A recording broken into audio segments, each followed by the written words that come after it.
నిర్మాణం కొరకు లోకక్షేమార్థం దశమహావిద్య మహాయాగం 11 లక్షల కొబ్బరికాయలతో లక్ష్మీ గణపతి హోమం మరియు 11 కోట్ల కుంకుమార్చన కనక మహాలక్ష్మి కుంకుమార్చన సత్తుపల్లి శ్రీ లక్ష్మీ గణపతి ఆలయమునందు 108 రోజుల పాటు నిర్వహించబడును.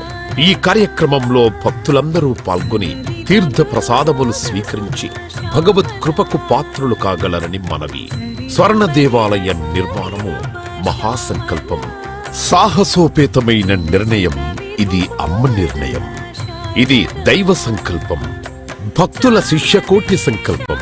ఈ మహాసంకల్పం నెరవేరడానికి 999 యజ్ఞములను పూర్తి చేసుకుని సహస్ర యాగములో అడుగు పెడుతోన్న వేళ ఈ మహోత్సవమైన కార్యక్రమానికి స్వర్ణాలయ నిర్మాణానికి శ్రీకారం చుట్టిందే శ్రీదేవి శ్రీ విద్యాపీఠం. గణపతి శరణాగతి అంటూ దైవాన్ని స్మరిస్తూ ఈ కార్యక్రమాన్ని రూపురేఖలు తీర్చిదిద్దడానికి భక్తులు ఈ యజ్ఞాన్ని నిర్వహిస్తున్నారు. ఈ స్వర్ణాలయ నిర్మాణానికి స్థలదాతలు, విగ్రహదాతలు, నిర్మాణదాతలు, పోషకులు, రాజపోషకులు, మహారాజ పోషకులు, భక్తులు సహాయ సహకారములు అందించి తెలంగాణ ప్రాంతంలో ప్రతిష్టాత్మకంగా ఈ దేవాలయ నిర్మాణాన్ని చేయడానికి ఇంటికొక పువ్వు ఈశ్వరుడికొక మాల అన్నట్లుగా అందరూ సహాయ సహకారాలు అందించవలసిందిగా కోరుతున్నాం.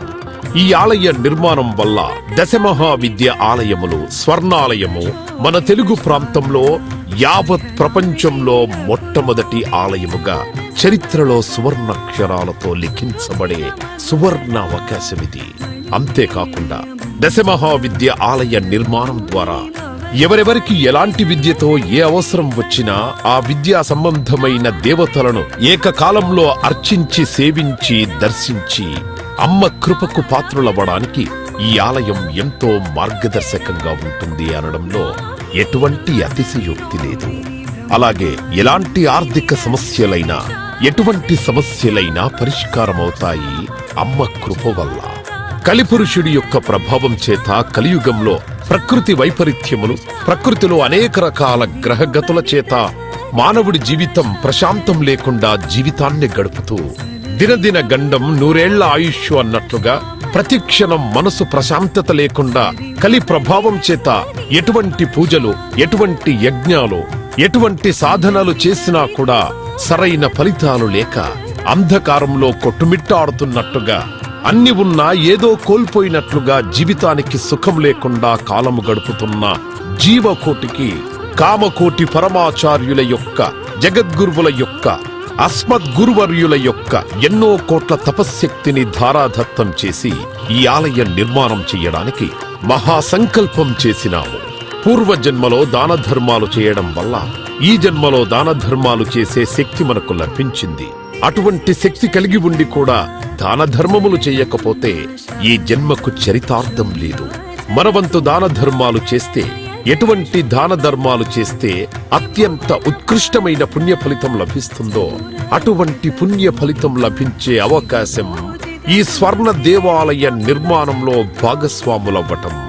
పూర్వజన్మ సుకృత ఫలితం ఉంటే గాని ఈ ఆలయ నిర్మాణంలో భాగస్వాములు కాలేరు. అమ్మ సేవలో పాల్గొనలేరు, అమ్మ సేవలో తరించలేరు. ఒకవేళ తరించాలని ఆశ ఉన్నా కను ప్రభావం వల్ల మిమ్మల్ని కర్మల వైపు ఆ కలి ప్రభావం ముందుకు తీసుకుని వెళుతుంది తప్ప దైవ మార్గంలో నడిపించడానికి ఎట్టి పరిస్థితుల్లో మన మనస్సును ఒప్పుకునేలాగా చెయ్యదు. అయినప్పటికీ వాటన్నిటినీ దాటుకొని అపర దేవత సేవలో పాల్గొనటం, ఎంతో మంది భక్తులు ఇప్పటికే ముందుకు రావటం, మేము ఈ దేవాలయ నిర్మాణంలో భాగస్వాములవుతాం. శ్రీ రాజశ్యామల సహిత దశమహావిద్యా స్వర్ణాలయం నిర్మాణ మహాసంకల్పం శ్రీదేవి శ్రీ విద్యాపీఠం శ్రీ లక్ష్మీ గణపతి ఆలయం సత్తుపల్లి కంచి కామకోటి పీఠ సంప్రదాయం